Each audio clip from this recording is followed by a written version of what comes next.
Assalamualaikum warahmatullahi wabarakatuh. Saya Silvia Nur Amanah. Di sini saya akan menjelaskan materi tentang penciptaan alam dan manusia menurut Al-Qur'an. NPM saya 20305015 MRS R31 angkatan 2020 dengan Bapak dosen Bapak Andreas Nur Kamil Albustomi SPDI MPDI. Apa itu alam semesta? Alam semesta adalah semua yang mencakup tentang mikrosmos dan makrosmos. Allah Subhanahu wa Ta'ala menciptakan alam semesta dan segala isinya untuk manusia agar mempercayai bukti kebesarannya bahwa alam semesta ini memang ada yang menciptakan dan manusia wajib memanfaatkannya sebaik mungkin tanpa merusaknya. Keingintahuan tentang penciptaan alam semesta tidak hanya membaca Al-Quran saja, akan tetapi juga melakukan perintah Allah Subhanahu wa Ta'ala, sehingga dapat menemukan kebenaran yang dapat dipergunakan dalam pemahaman serta penafsiran Al-Quran.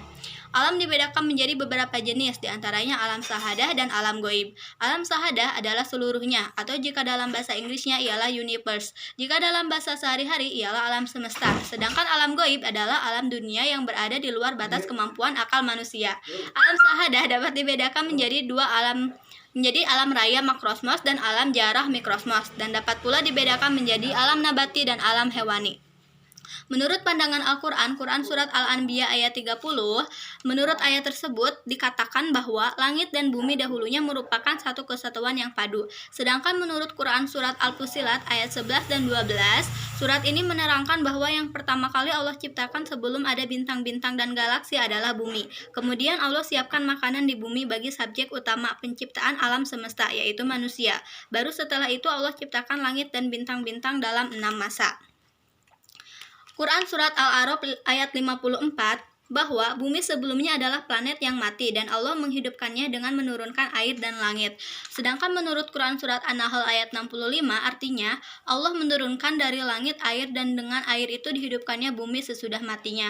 Quran Surat Al-Mu'minun ayat 18 artinya dan kami turunkan air dari langit menurut suatu ukuran lalu kami jadikan air itu menetap di bumi dan sesungguhnya kami benar-benar kuasa menghilangkannya. Penciptaan manusia, menurut hakikatnya merupakan makhluk ciptaan Allah Subhanahu wa Ta'ala yang paling sempurna bentuknya, seperti yang tertera dalam Al-Quran. Sungguh kami telah menciptakan manusia dalam bentuk sebaik-baiknya. Quran Surat At-Tin ayat 4.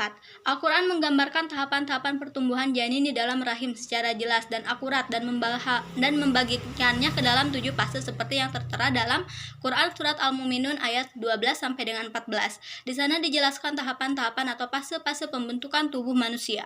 Fase-fase pembentukan tubuh manusia. Yang pertama, fase tanah. Quran Surat Sad ayat 71, ingatlah ketika Tuhanmu berfirman kepada malaikat, sesungguhnya aku menciptakan manusia dari tanah. Saripati tanah yang dimaksud ialah suatu zat yang berasal dari bahan makanan, baik tumbuhan maupun hewan. Yang kedua, fase nutfah, air mani. Quran Surat Fatir ayat 11, dan kami ciptakan dari tanah kemudian dari air mani. Kemudian dia menciptakan kamu berpasangan laki-laki dan perempuan.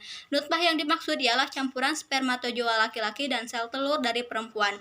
Ketiga, fase alaqah. Quran Surat Al-Alaq ayat 2. Dia telah menciptakan manusia dari al-alaq atau segumpal darah. Fase ini ialah fase pembentukan organ tubuh. Fase ini juga merupakan fase persiapan untuk membentuk organ-organ janin.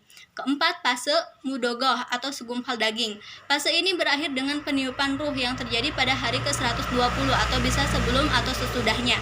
Yang kelima adalah fase tulang atau izom. Salah satu bagian dari ruas mudoghah ini akan berubah menjadi jaringan-jaringan tulang untuk membentuk tulang punggung dan struktur tulang lainnya. Pada sekitar awal minggu ke-7, rupa awal manusia telah tampak. Keenam, fase kisah al-izom bil lahem, pembungkusan daging. Fase dengan kisah yang berarti membungkus dan lahem artinya daging. Fase ini ditandai dengan menebarnya otot-otot di sekitar tulang dan meliputinya. Fase ini dimulai pada akhir minggu ke-7 hingga akhir minggu ke-8. Ketujuh adalah fase insya, pembentukan manusia. Quran Surat Al-Mu'minun. Kemudian kami jadikan dia makhluk yang berbentuk lain seperti bentuk kepala dan organ lainnya. Mulai seimbang organ-organ dan sistem lainnya mulai berkembang untuk menjalankan fungsinya, serta janin disiapkan untuk menerima kehidupan di luar rahim. Maka dapat disimpulkan bahwa hidayah Allah kepada manusia tidak akan bisa sampai pada manusia yang angkuh dan sombong serta tidak mau mengevaluasi diri. Untuk itu, memahami proses penciptaan manusia membuat diri kita tunduk, berserah, dan kembali menyadari betapa kecilnya manusia. Demikian yang bisa saya sampaikan, semoga bermanfaat bagi teman-teman. Assalamualaikum warahmatullahi wabarakatuh.